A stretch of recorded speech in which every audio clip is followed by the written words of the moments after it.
Facebook પર bogus વેબસાઇટની જાહેરાત મૂકી કિચનવેર અને ઘરવખરી સામાન સસ્તામાં આપવાના નામે ગ્રાહકો પાસેથી કરોડોની રકમ પડાવતા હોવાનું રેકેટ પકડાયું છે।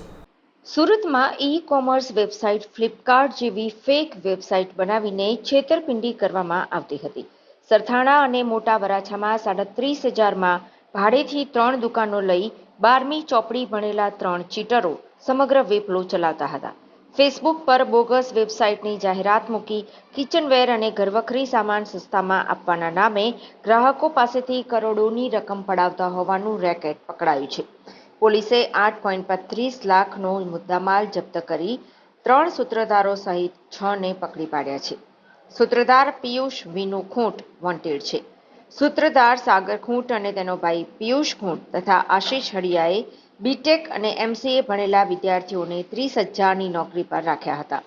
ખોટી વેબસાઇટથી છેલ્લા 1.5 વર્ષમાં 20થી 30 કરોડથી વધુની કમાણી કરી હોવાની વાત સામે આવી છે। આ ટોળકીનું નામ ફ્લિપકાર્ટ જેવી દેખાતી બોગસ વેબસાઇટ અને QR કોડ બનાવી ફેસબુક પર કિચનવેર અને ઘરવખરી સામાન સસ્તા ભાવે વેચવાની જાહેરાત મૂકતા હતા। આ ઠગાઈમાં સિમ કાર્ડ સહિતના ડોક્યુમેન્ટો તેમજ બેંકની કીટો આશિષ હળિયા ભાવનગર અને જૂનાગઢથી લાવતો હતો। આશિષ 5થી 10,000ની લોકોને લાલચ આપી બેંકની કીટો ઉપરાંત ડોક્યુમેન્ટ્સ તેમજ સિમ કાર્ડ લઈ આવતો હતો।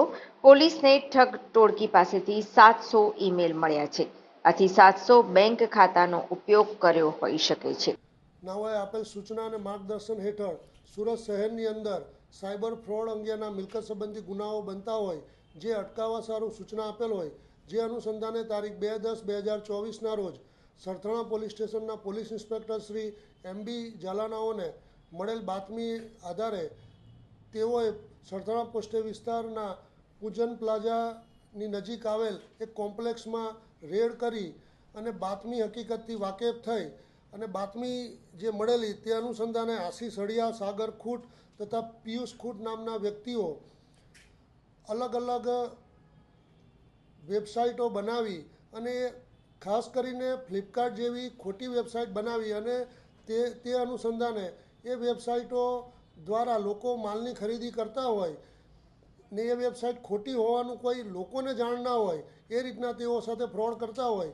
નાની કિંમતની માલની ખરીદી થતી હોય એ પૈસા આ લોકો મેળવી લેતા હતા અને અલગ અલગ એકાઉન્ટોમાં જમા કરાવતા હતા। રેડ દરમિયાન સરથાણા પોલીસ સ્ટેશનના સ્ટાફ સાથે પીઆઈ ઝાલાશ્રીઓ રેડ કરતા અલગ અલગ વ્યક્તિઓના મોબાઈલ, અલગ અલગ કંપનીઓના સિમ કાર્ડ, અલગ અલગ વ્યક્તિઓના આધાર કાર્ડ, લેપટોપ, કોમ્પ્યુટર, બેંકોની કીટો તથા swipe machine, wifi router, rubber stamp આવી અલગ અલગ વસ્તુઓ સાથે કુલ કિંમત રૂપિયા 8,35,600નો મુદ્દામાલ કબજે કરવામાં આવેલ છે। આ આરોપીઓ છેલ્લા 6 થી 8 મહિનાથી પોતાની આ પ્રવૃત્તિ આચરી રહેલ હતા અને તેઓની મુખ્ય એમો એવી હતી કે તેઓએ ફ્લિપકાર્ટ જેવી એક ડુપ્લિકેટ વેબસાઇટ બનાવેલી જે લોકો ફેસબુક અને સોશિયલ મીડિયામાં જે વેબસાઇટો જોતા હોય છે એના અનુસંધાને એ વેબસાઇટ ઉપર ક્લિક કરે અને વસ્તુઓની કિંમત જે સસ્તી બતાવી અને એ પૈસા શેરવી લેતા હતા અને આ રીતના લોકોનું ફ્રોડ કરતા હતા।